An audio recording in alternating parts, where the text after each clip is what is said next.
अब मसला जो मैं बता रहा था वो ये है, दो मसले मैं बताता हूँ, एक नमाज का, एक वज़ू का है। अक्सर लोगों की ये शिकायत भी मेरे पास आती है,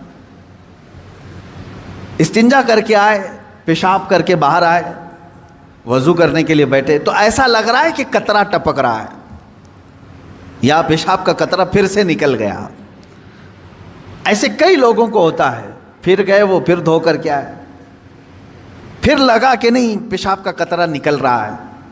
ये इत्मीनान नहीं होता कुछ लोगों को। हालांकि इस्तिंजा करें आप, पूरा उसमें इस्तिबरा है, यानी खांस करके हो या उठ करके बैठ करके पैर को मोड़ के किसी भी तरह से आखिरी कतरा निकाल दें, ये ठीक है। लेकिन उसके बाद आप वज़ू करने के लिए आए, तब ये वसवसा आ रहा है, पेशाब का कतरा निकला, पेशाब का कतरा निकला। अब क्या हुक्म क्या है आपके लिए? एक नंबर 1 ये वज़ू का मसला, इसका भी हुक्म मैं बताऊं। दूसरा मसला सुन ले, नमाज 4 रकात ज़ोहर की पढ़ने के लिए खड़े थे, या 4 रकात असर या इशा की, 2 रकात पढ़े, तीसरी रकात में खड़े हुए थे। अब शक होने लगा कि दूसरी है कि तीसरी है। तीसरी में खड़े थे, ये शक होने लगा ये चौथी होगी कि तीसरी होगी। ऐसा होता है बहुत सारे लोग। नमाज का एक मसला ये है। आप वज़ू का है, दोनों का हुक्म क्या है, इससे मैं आपको अपनी ज़िंदगी के मुतालिक बताऊंगा। पहला वाला जो मसला है पेशाब के कतरे का, पहली मर्तबा ऐसा कभी हुआ है तो जाओ धुल लो। एक बार ऐसा हुआ कि पेशाब का कतरा टपका है या लग रहा है, जाओ धुल के आ जाओ। फिर एक मर्तबा ऐसा हुआ है कि वज़ू करने बैठा हूँ, ऐसा लगा कि पेशाब का कतरा टपक गया, जाओ धुल के आओ और उतना हिस्सा जहाँ कपड़े में लगा उसको भी धुल लो। तीसरी मर्तबा भी ऐसा हुआ है, धुल लो। अब उसके बाद शरीयत कहती है अब नहीं जाना इसके बाद। अब वज़ू के लिए अगर बैठोगे, तुम्हें लग रहा है कि पेशाब के कतरे टपक रहे हैं, टपकने दो।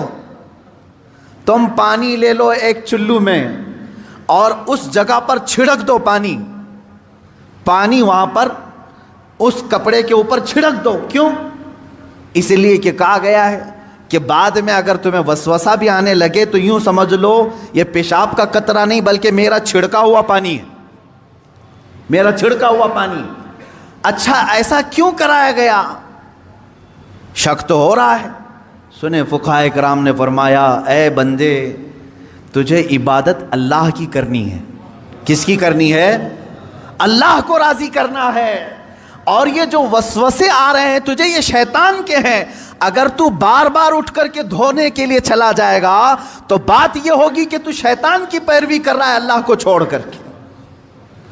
यहां शरीयत ने यहां तक कहा कि शैतान की पैरवी हो जाएगी अगर कसरत से तू करने लग गया। जब शैतान वसवसा डाला उठ गए, जब शैतान शक डाला फिर उठ गए। बार बार अगर ख्याल आ रहा है तो उस पर अमल करना जायज़ नहीं। पानी छिड़क लो और कहो मैं शैतान की पैरवी नहीं करूंगा, मेरे मौला की इबादत करूंगा। दूसरा मसला नमाज का कि जिसमें अगर 3 में 4 में शक हो, एक बार हो गया तो चलो दोहरा लो, 2 बार हो गया तो चलो ठीक है, जितना यकीन है उसके आगे की रकातें पढ़ लो। अब अगर बार बार ऐसा शक होता है तो फरमाया गया अपनी नमाज वैसी ही कंप्लीट करो, इसलिए कि ये शैतान तुम्हें वसवसे डाल रहा है। अगर तुम उसके वसवसों की तरफ जाओगे तो यहाँ होगा ये कि तुम शैतान की पैरवी में लग गए। हकीकत में नमाज तो रहमान की इबादत है।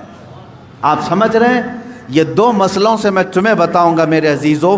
पूरी ज़िंदगी भर शैतान इसी तरह से करता है, तुम्हें अपने असली मकसद से डाइवर्ट करके किसी आम फजूल चीज़ में लगा देता है, फजूल चीज़ में लगा देता है।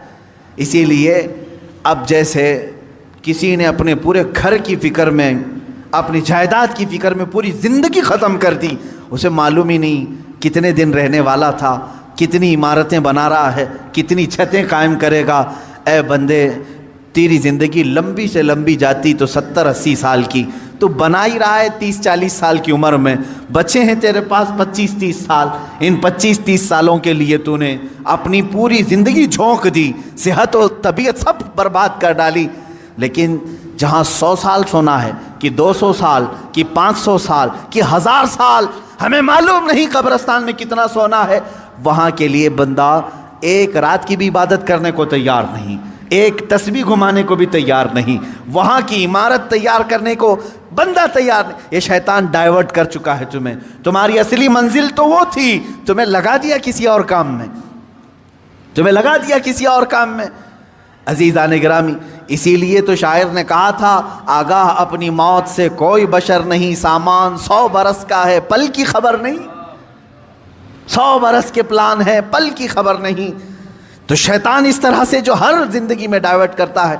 अब मैं आपको बताऊं एक चीज़, जिन चीज़ों को हम समझते हैं कि यही कुल है दुनिया में, नौजवान ये समझता है कि एक खूबसूरत लड़की मिल जाए पूरी ज़िंदगी है, देखो उसी पर तो शेर व शायरी करता है, उसी पर तो पूरी मोहब्बत के नगमे गाता है, उसे मालूम नहीं कितने दिन क्या ये आयश है।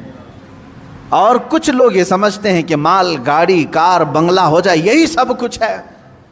तकरीबन इन्हीं में हम सब दौड़ रहे हैं, इन्हीं में हम दौड़ रहे हैं। एक बादशाह ने ऐलान किया कि आज मेरी इनायतों का दरिया जोश में है, मैं खूब अता करूँगा। लोगों को बुलाया, एक कोई बंदा ऐसा आ जाए जिसके लिए मैं कहता हूँ अपने हाथ में एक छड़ी ले ले, लकड़ी ले ले, और वह ज़मीन पर दायरा खींचता जाए सुबह फजर के बाद। अब वो दायरा खींचता खींचता सूरज के डूबने से पहले पहले तक जितना दायरा खींच लेगा वो पूरी ज़मीन उसके नाम पे कर दूंगा। दिन भर में आप कितने एकड़ खींच लेंगे? अगर फ्री में मिल रहा है तो कौन छोड़ेगा? दायरा खींचने के लिए कहा कि जो लकीर से सर्कल बना ले, जितना बना लेगा, लेकिन टाइम है सूरज डूबने से पहले पहले तक। उसमें से एक वजीर या एक सिपाही आगे आया और उसने अपने हाथ में छड़ी ले ली। बादशाह सलामत, मुझे इजाज़त दे दे। और बादशाह ने कहा कि अगर सूरज डूब गया तो फिर एक बालिश्त ज़मीन भी नहीं दी जाएगी, यानी 1 फीट ज़मीन भी नहीं दी जाएगी। हाँ, सूरज डूबने से पहले पहले तक यहाँ पर दायरा मुकम्मल कर। अब वो निकला छड़ी लेकर के, लकीर खींचते खींचते। उसे बहुत बड़ी ज़मीन चाहिए थी, इतनी बड़ी कि उस सल्तनत में किसी की ना हो, जब फ्री में मिल रही है। खींचता खींचता वो गया, काफ़ी दूर तक चला गया। दोपहर हो गई, थक गया, कुछ दौड़ा कुछ चला। अब जब दोपहर होकर सूरज ढलने लगा तो उसने सोचा वापस हो जाते, चूँकि जहाँ से मैं दायरा खींचा हूँ वहाँ तक ला करके लकीर को मिलाना है, इतनी ज़मीन मेरे नाम पे। अब वापस हुआ। अब ये कितने किलोमीटर की ज़मीन घेरा था वल्लाह वालों। दौड़ा था उसने सुबह से लेकर दोपहर तक, न खाना है न पानी है, दौड़ रहा था। दौड़ते दौड़ते सूरज पीला हो गया, असर का वक्त आ गया। अब उसने देखा कि बादशाह का महल और सिपाही सब करीब नज़र आ रहे हैं। दिल में ठंडक हो गई, मैं पहुंच जाऊंगा। सूरज के डूबने से पहले पहले मेरे बिगिनिंग पॉइंट जो है, जहाँ से स्टार्ट हुआ तो वहाँ तक पहुँचना है मुझे। लेकिन थक गया था, आज़ा जवाब दे रहे थे, निढाल हो गया। शायद आधा किलोमीटर या 1 किलोमीटर बाकी रह गया होगा, चलने की सकत नहीं रही। लेकिन बाहर से वहाँ से लोग आवाज़ें दे रहे थे, बहुत लंबी ज़मीन तूने घेरा है, इतनी बड़ी ज़मीन किसी को नहीं मिलेगी सल्तनत में, आ जा दौड़ते हुए।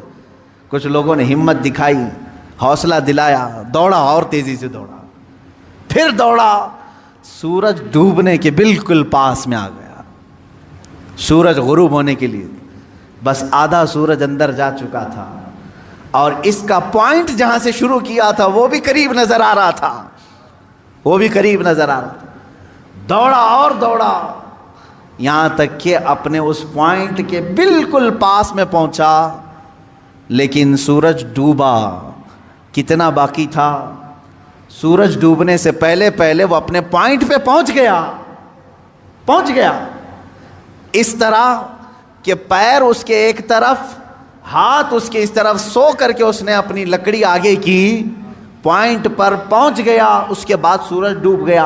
अब उसकी हो गई ज़मीन, जितना सुबह से लेकर दौड़ा था उसकी हो गई ज़मीन। लेकिन जब करीब में आए, उठाने की कोशिश की तो उसका इंतकाल हो चुका था। दिन भर ऐसा दौड़ा था कि रूह निकल गई, उसी तरह पड़ा था। उसके पैर और उसके हाथ, उसका हाथ की मौजूद लकड़ी उस पॉइंट तक पहुंची हुई थी और वो वहां मरा हुआ पड़ा था, रूह निकल चुकी थी।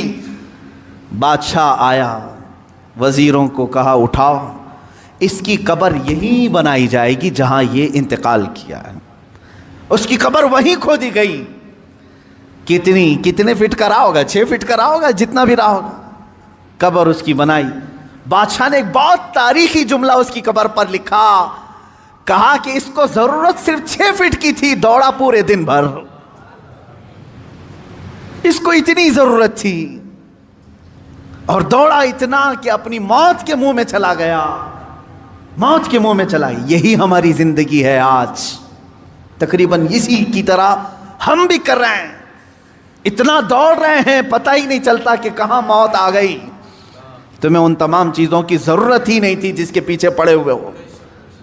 सब तो अल्लाह ने लिख करके भेजा है।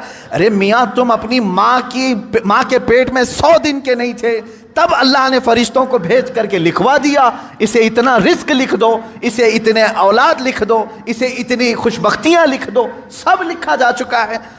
जो मिलना है उस पर हम पूरी जिंदगी क्यों दांव पर लगाएं? हमें तो उस मौला को राजी करने के लिए जिंदगी खर्च करनी चाहिए। हम वो नहीं कर सके। मैं यहाँ चंद बुजुर्गों की बात बता दूं, अल्लाह वाले, क्या दुनिया में उन्होंने कुछ हासिल नहीं किया? मखदूम अली शाह मीना रहमतुल्लाह ताला अलैह, मोहम्मद शाह मीना रहमतुल्लाह, लखनऊ के बड़े बुजुर्ग, उनकी सीरत में मैंने पढ़ा। जानते हैं इबादत भी कैसे करते थे? अल्लाह अकबर। रात के वक्त खुली दीवार जो होती, कंपाउंड जैसे होता है दीवार, दीवार के ऊपर खड़े हो जाते थे, इबादत के लिए खड़े होते थे। इधर भी नीचे, इधर भी नीचे, बीच में दीवार है, खड़े खड़े इबादत करते थे रात तक। लोग कहते कि हुजूर मस्जिद है, नीचे सहन है, आराम से करें। कहते जब आराम मिलता है तो नींद आ जाती है, आराम मिलता है तो नींद आ जाती है। मैं दीवार पर खड़ा होता हूं और रात को नींद आती है तो कभी कभार दीवार से गिर जाता हूं। तो कहा गिर जाते हैं फिर भी खड़े होते हैं? कहा हाँ, जो जिस्म गाफिल होगा उसकी सजा यही है कि वो दीवार से गिराया जाए। जो अपने मौला से गाफिल हो उसकी सजा यही है कि उसे गिराया जाए। ये अल्लाह वाले थे जो लम्हे भर के लिए गाफिल होते तो अपने जिस्मों को सजा दे देते थे।